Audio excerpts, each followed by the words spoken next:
Hi everyone, Aaron here from the Property Cloud.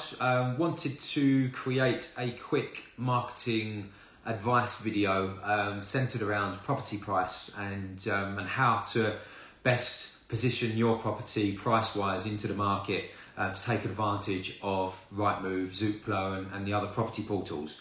Now the reason I wanted to create this video is following some research that I carried out over the weekend. I actually noticed a fair few properties that were being marketed for prices that I feel put the vendor or the homeowner at a disadvantage when it comes to prospective buyers finding their property. Now there were two properties that really stood out to me when I was doing my research, and one was marketed at 405,000 and the other was marketed at 380,000. Now the reason I don't agree with those asking prices is that the seller or the agent are missing out on prospective purchasers and probably their target market. Now I would anticipate that the property that's on at 405 is probably targeting achieving somewhere in the region of 400 or perhaps just over. And the same with the property on at 380. I would anticipate that they're probably expecting to achieve offers somewhere in the region of 370, 375 to 380.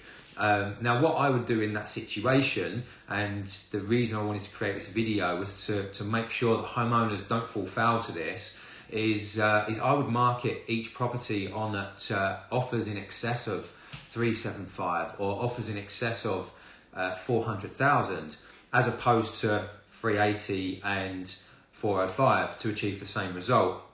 Now I'm going to quickly show you on Rightmove why I would market it at those prices, and as you can see for yourself sort of how people use these search engines, these portals. So I'm going to show you a couple of examples. So let's quickly type in Dartford as an example here. Now these are the filters, in case you're not too familiar. So this is where I mean that if you were advertising your property at, let's say, 380, I would have to search up to 400 because your target market may be 370, 375. But if I'm searching up to 375, your property is not going to come within my search.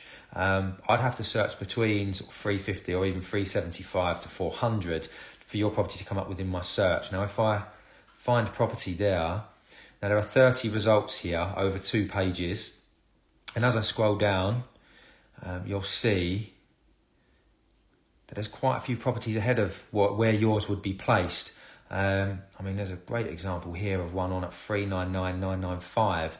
Now, they're only really targeting people up to 400,000. They'd be better to put it on at 400 on the button and have prospectives that are filtering from 400 to 425, for instance. Now, it's just creating or providing more eyeballs onto your advert, and I think that's marketing in that way is quite limiting to the amount of people looking at your property.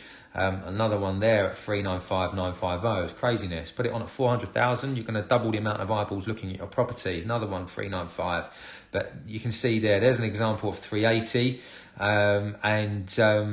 well, it's more than halfway down the search page, so you're competing with a lot of properties there. Now that's just a few examples of how not to market your property, really. But if you're already on the market and you're maybe struggling for viewings, whatever it might be, maybe ask your agent to evaluate the what the valuation or what the perceived value of the property is, but also to look at how the property should be best marketed price-wise to make sure you achieve your results or achieve the result that you desire. I hope that's been helpful, but if you've got any questions or if you'd like to know a little bit more, or you are thinking of moving and you'd perhaps like us to come around and give you some selling advice for your property, please do get in touch using the details that follow. Thank you ever so much. Take care.